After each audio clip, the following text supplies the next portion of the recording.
Hello my dear students, welcome back. आणि आता आपण सुरुवात करणार आहोत आपल्या फर्स्ट चॅप्टरला, पार्ट 1च्या सायन्सच्या. ठीक आहे.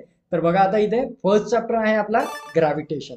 सो स्टुडंट, ग्रॅव्हिटेशन बद्दल आपल्याला काय काय माहिती आहे, तर आपण काय करू, याच्या इंट्रोडक्टरी पार्ट पासून म्हणजेच सुरुवात पासून बघू. याच्या जसं की फोर्सेस पासून स्टार्ट करू आपण, की फोर्सेस ह्या किती प्रकारच्या असतात. तर बघा स्टुडंट्स, फोर्सेस ह्या मेन असतात दोन टाईपच्या. तर त्या कोणत्या असतात? एक असते कॉन्टॅक्ट फोर्स, कॉन्टॅक्ट फोर्स, आणि दुसरी असते नॉन कॉन्टॅक्ट फोर्स. ठीक आहे, नॉन कॉन्टॅक्ट फोर्स. तर अशा प्रकारे ह्या ज्या असतात दोन टाईपच्या मेन फोर्सेस असतात, आणि या फोर्सेसला सब डिवाइड केलेलं आहे वेगवेगळ्या टाइप्स ऑफ फोर्सेस मध्ये. जसं की बघा, आता कॉन्टॅक्ट म्हटल्यानंतर सिम्पली काय होते, की एखाद्या वस्तूला आपण ढकेलतो किंवा ओढतो. तर ढकेलणे किंवा ओढणे म्हणजे पुलिंग और पुशिंग. पुश म्हणजे ढकलणे, पुल म्हणजे ओढणे. तर पुलिंग और pushing of an object is called as a force. सरळ सरळ ही फोर्सची डेफिनेशन आहे. तर पुलिंग किंवा पुशिंग ह्या दोन्ही गोष्टी काय झाल्यात, आपल्या कॉन्टॅक्ट फोर्स झाल्या. सो आता इथे मी लिहून घेतो बघा, पुलिंग,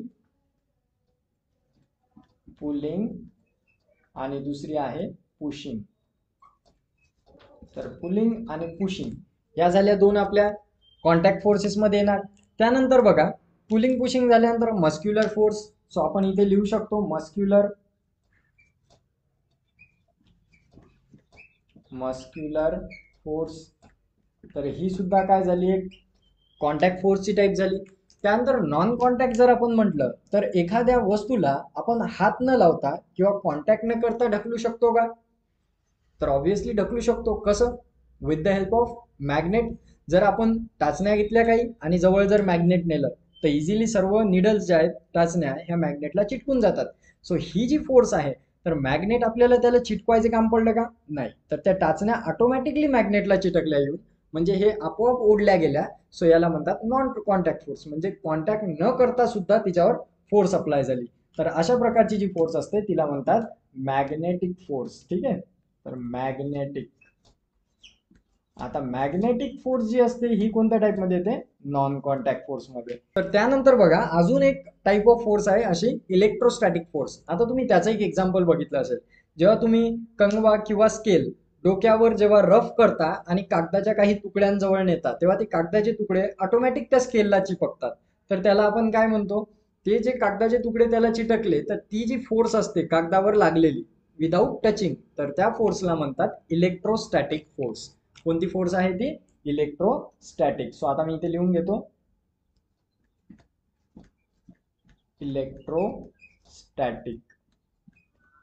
तर ही जी फोर्स आहे ही नॉन कॉन्टॅक्ट मध्ये येते.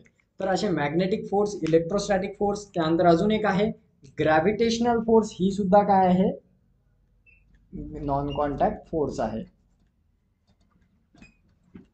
Gravitational force. तर आता आपण डिटेलमध्ये बघणार आहोत याच ग्रॅव्हिटेशनल फोर्स बद्दल, जी की आहे नॉन कॉन्टॅक्ट फोर्स. मग आता फोर्सेसच्या टाईप तुम्हाला समजलेल्या आहेत. आता आपण बघू what are the uses of forces and what are the effects of forces. तर बघा, फोर्सेसचा यूज एकच आहे, की आपण कुठल्या गोष्टीला हलवण्यासाठी किंवा मुवमेंट करण्यासाठी आपण त्याचा यूज करतो. एका जागेवरून दुसऱ्या जागेवर एखादी वस्तू न्यायची असेल तर फोर्स लावावी लागते. विदाऊट फोर्स अप्लाय करता आपण कुठली वस्तू हलवू शकत नाही जागेवरून. आलं लक्षात? जसं की मला जर एखादा डब्बा उचलून दुसऱ्या जागेवर ठेवायचा असला, तर मी काय करणार? त्या डब्याला फोर्स लावणार, मस्क्युलर फोर्स. त्यानंतर उचलून मी दुसऱ्या जागेवर ठेवणार. किंवा जर मला एखाद्या गाडीला ढकलायचं असेल, धक्का मारायचा असेल, तर तेव्हा सुद्धा मी पुशिंग फोर्स अप्लाय करणार. So it is also contact force, right? किंवा जर मला काही एक माझ्याजवळ समजा सपोज करा काही कचरा आहे आणि त्यामध्ये काही टाचण्या पडलेल्या आहेत. आता मला चांगल्या चांगल्या टाचण्या निवडून काढायच्या, तर मी त्याच्यात हात घालणार आहे का? नाही. मी तिथे काय करणार? मी तिथे मॅग्नेटचा यूज करू शकतो. मॅग्नेट घेऊन जर मी वरतून फिरवणार, तर ऑटोमॅटिक सर्व टाचण्या त्याला चिटकून मी बाजूला काढून घेऊ शकतो, सेपरेट करू शकतो. किंवा मॅग्नेटिक मटेरियल सेपरेट करण्यासाठी सुद्धा मॅग्नेटचा वापर करतात. तर अशा प्रकारे आपण याची युजेस बघू शकतो. त्यानंतर आता याचे इफेक्ट काय होतात बघा आपल्या लाईफमध्ये. जसं की आता जर आपण जास्त प्रमाणात फोर्स जर एखाद्या वस्तूवर लावली, तर त्या वस्तूचा शेप सुद्धा चेंज होतो. म्हणजे जसं की आपण जर सपोज एक बॉल घेतला आणि त्याला जर आपण दाबलं, तर त्यानंतर काय होतं तिथे? त्याचा शेप चेंज होतो, आकार बदलतो त्याचा. त्यानंतर एखादी जर आपण काडी घेतली स्टिक आणि तिला आपण जर का फोर्स लावली तर काय होते, ती तुटून जाते. म्हणजे तिला दाबल्यानंतर ती ब्रेकडाऊन होते, तुटते, म्हणजे तिथे सुद्धा तिचा शेप बदलतो. तर अशा प्रकारे हे जे आहेत इफेक्ट आहेत फोर्सेसचे. त्यानंतर जर एखादी वस्तू आपण फेकली, सपोज करा एक बॉल आहे, आपण जर तो फेकला तर त्यानंतर तो एखाद्या वस्तूवर आदळला तर तिथे जाऊन लागल्यानंतर त्याची डायरेक्शन सुद्धा बदलते. किंवा एखादी वस्तू आपल्याकडे आली आणि आपण जर तिला पकडलं तर ती सुद्धा काय करते, तिचा आपण स्पीड चेंज करू शकतो. जसं की आपण क्रिकेट खेळतो, क्रिकेट खेळताना बॉल फेकल्यानंतर बॉलरने, बॅट्समन काय करतो, बॉलला मारतो. म्हणजे बॉल येतो एका दिशेने आणि बॅट्समनने मारल्यानंतर जातो दुसऱ्या दिशेने. So the direction will be change. तर अशा प्रकारे फोर्सेसचे हे इफेक्ट आहे की डायरेक्शन बदलू शकतो. त्यानंतर मारल्यानंतर तो बॉल एखादा कीपर जो असतो तो काय करतो, बॉलला कॅच करतो. कॅच करतो म्हणजे काय होते, तिथे ते त्या बॉलचा स्पीड कमी करून टाकतो. हातात पकडतो तो अशा प्रकारे करतो मागे हात, म्हणजे तो काय करतो, त्या बॉलला कॅच करून त्याचा स्पीड थांबवून टाकतो. तर स्पीड थांबवण्यासाठी, डायरेक्शन चेंज करण्यासाठी किंवा मग तिचा शेप बदलण्यासाठी आपण फोर्सेसचा वापर करतो. तर these are the effect of forces on an object. तर आता तुमच्या हे चांगल्या प्रकारे लक्षात आलेलं आहे. तर आता यानंतर आपण बघणार आहोत की ग्रॅव्हिटेशनल फोर्स काय आहे आणि ग्रॅव्हिटेशनल फोर्सचा आपल्या लाईफमध्ये काय इम्पॉर्टन्स आहे. तर बघा, आता आपण इतक्या वेळेस ग्रॅव्हिटेशनल फोर्स बोललो, पण हिचा शोध कोणी लावला, ही फोर्स आली कुठून, तर आता त्याला थोडं डिटेलमध्ये बघू. बघा, तुमच्या बुकच्या फ्रंट पेजवर दिलेला आहे. एक सायंटिस्ट आहे, त्याचं नाव आहे सर आयझॅक न्यूटन. तर ते जे सायंटिस्ट आहेत एका ऍपलच्या ट्री खाली बसलेले आहेत आणि बुक रीड करत आहेत. तर तेव्हा ते बुक रीड करत असताना अचानकपणे त्यांच्या डोक्यावर एक ऍपल पडतो. आता ऍपल पडल्यानंतर काय होतं, तर आता आपण त्या ठिकाणी असतो तर आपण काय केलं असतं, ऍपल पडल्यानंतर खाऊन घेतलं असतं, त्याच्यावर जास्त विचार केला नसता. पण जेव्हा एखाद्या गोष्टीवर विचार केला जातो तेव्हा रिसर्च होतं, काहीतरी नवीन गोष्टी घडून येतात आणि डिस्कवरी होते. आलं लक्षात. तर आता जसं की न्यूटन बसलेले होते एका झाडाखाली. आता आपण इथे काय करू, एक रफ फिगर ड्रॉ करू. तुमच्या बुकमध्ये आहे तर तुम्ही बघू शकता, अशा प्रकारे झाडाखाली इथे काय केलेलं आहे, बसलेले आहेत न्यूटन, जे की काय करत आहेत, एक बुक वाचत आहेत. आणि वरतून एक ऍपल त्यांच्या डोक्यावर पडते. तर डोक्यावर पडल्यानंतर ते काय करतात, त्या ऍपलला घेतात आणि विचार करतात की हे माझ्या डोक्यावरच का पडलं.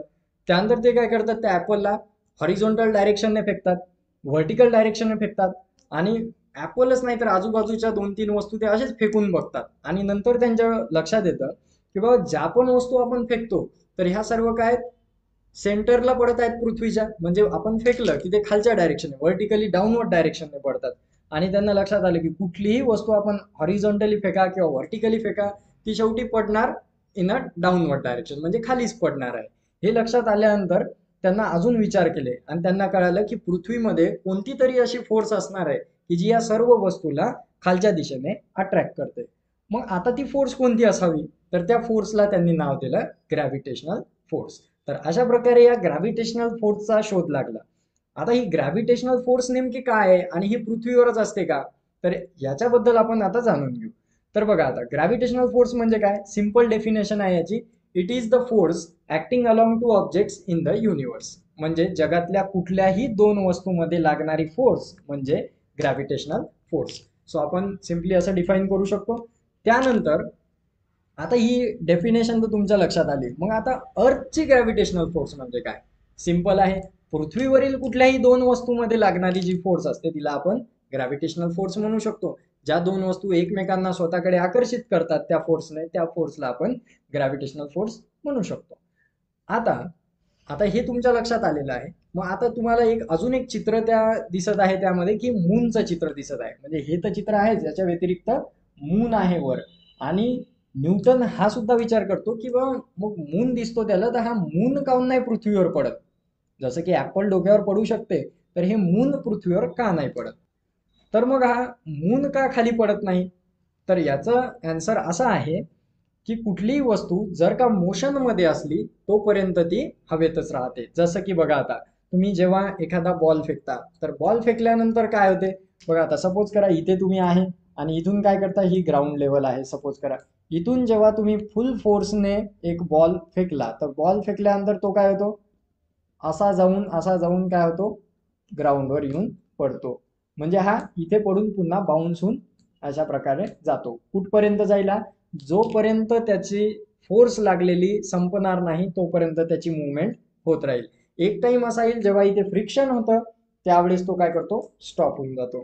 तर हे बघा, जोपर्यंत त्या बॉलला मोशन होती, गती होती, स्पीड होता, तोपर्यंत तो हवेत होता. जेव्हा त्याचा स्पीड संपत आला त्यावेळेस तो खाली पडला. पण आता मून जो आहे याला वर्षानुवर्षापासून एक मोशन आलेली आहे आणि तो अर्थच्या राऊंड गोल गोल गोल गोल फिरत राहतो. मग त्याच्यामुळे काय होते की तो जोपर्यंत तो मोशन मध्ये आहे तो खाली पडणार नाही. आणि तो अर्थ पासून खूप दूर डिस्टन्सवर आहे अर्थच्याच ऑर्बिटमध्ये. आता जर मूनची मोशन संपली किंवा त्याचा स्पीड संपला, काही काळासाठी जर मून थांबला, इमॅजिन करा, तर तो मून काय होईल? सरळ पृथ्वीवर येऊन आदळेल. तर अशा प्रकारे आपण याचा डिफाईन करू शकतो. आलं लक्षात? तर आता अशी कुठलीही वस्तू जर तुम्ही या बॉलला जर फोर्स लावली फुल, सपोज करा ग्रॅव्हिटेशन फोर्स नाहीये खाली, अर्थमध्ये जर ग्रॅव्हिटेशनल फोर्स नाहीये, संपली, तर हा बॉल काय होईल? तुम्ही ज्या डायरेक्शनने फेकाल हा अर्थचा सरफेस सोडून स्पेसमध्ये चालला जाईल. हा थांबणार नाही, कारण ग्रॅव्हिटेशनल फोर्सच नाहीये. जर ग्रॅव्हिटेशनल फोर्स नसली तर या बॉलला कोणी खाली ओढणार आहे का? नाही. आता हा बॉल जसा निघला, जसा तुमच्या हातून सुटला की हा डाऊनवर्ड डायरेक्शनने खाली ओढला जात आहे. म्हणून त्याची डायरेक्शन जेव्हा या पोझिशनला असणार, इथं व्हिलॉसिटी 0 असेल, याची 0 मीटर पर सेकंद. इथे जो होता 5चा स्पीड, 10चा स्पीड, 15चा स्पीड, असा वाढत वाढत जाईल आणि शेवटी एक पोझिशन अशी येईल की तिथे त्याचा स्पीड 0 होईल. तिथून बॉलचा स्पीड पुन्हा खाली खाली वाढत जाईल. इथून जेव्हा वस्तू वर फेकतो आपण तेव्हा त्याचा स्पीड वाढत नाही जात, कमी कमी होत जातो. म्हणजे बघा आता कसा, तर एक पोझिशन येते वरच्या डायरेक्शन जाताना, आपण जेव्हा बॉल फेकतो तर तिथे काय होते? ग्रॅव्हिटेशनल फोर्स लागत जाते आणि त्या बॉलला कमी कमी स्पीड करते त्याचा आणि खाली ओढते. एक वेळ अशी येते की बॉल एका हाईटवर जाऊन थांबून जातो. तिथे पोझिशन त्याची फायनल पोझिशन असते, त्याला म्हणतात व्हिलॉसिटी 0 आहे. आणि तिथून जेव्हा बॉल खाली पडतो तर खाली पडत असताना त्याचा स्पीड वाढत जातो. तर इट विल बी इन्क्रीज असं आपण म्हणू शकतो. तो वाढतो का? कारण की तो ग्रॅव्हिटेशनल फोर्समुळे वाढतो. तो त्याच डायरेक्शनने खाली खाली येतो आणि जाऊन पृथ्वीच्या सेंटरवर आदळतो. तर अशा प्रकारे आपण म्हणू शकतो सरफेसवर येऊन पडतो. तर आलं लक्षात आता हे कसं आहे कन्क्लुजन याचं? आता यानंतर बघा, हे जेव्हा येणार खाली पडणार, तशाच प्रकारे मूनचंही तुमच्या लक्षात आलं की मून का पडत नाही पृथ्वीवर? कारण त्याला मोशन आहे. Due to the motion it revolves around the earth, आपण सिम्पली असं म्हणू शकतो. तर अशा प्रकारे हा तुमचा कन्सेप्ट क्लिअर झालेला आहे. त्यानंतर बघा, आपल्याला खाली एक पॉइंट दिलेला आहे दुसरा, मोशन अँड फोर्स. आता मोशन आणि फोर्स मध्ये काय रिलेशन आहे? तर मोशन आणि फोर्स मध्ये असं रिलेशन आहे की आपण 9व्या वर्गात शिकलो होतो की force equals to mass into acceleration. बरोबर आहे? जेव्हा आपण एखाद्या वस्तूला फोर्स लावतो तेव्हा तिची मुवमेंट होते, आणि मुवमेंट होते म्हणजेच काय? तर मोशन होते. जोपर्यंत आपण एखाद्या रेस्ट वस्तूला फोर्स लावणार नाही तोपर्यंत तिच्यात कुठल्याही प्रकारची मुवमेंट ऑकर होत नाही किंवा कुठलीही मोशन येत नाही. तर दोघांमध्ये हे रिलेशन आहे. आलं लक्षात येत आहे? आता आपण यानंतर बघणार आहोत सर्क्युलर मोशन म्हणजे काय, सेंट्रिपिटल फोर्स म्हणजे काय. ठीक आहे, तर चला सुरुवात करू.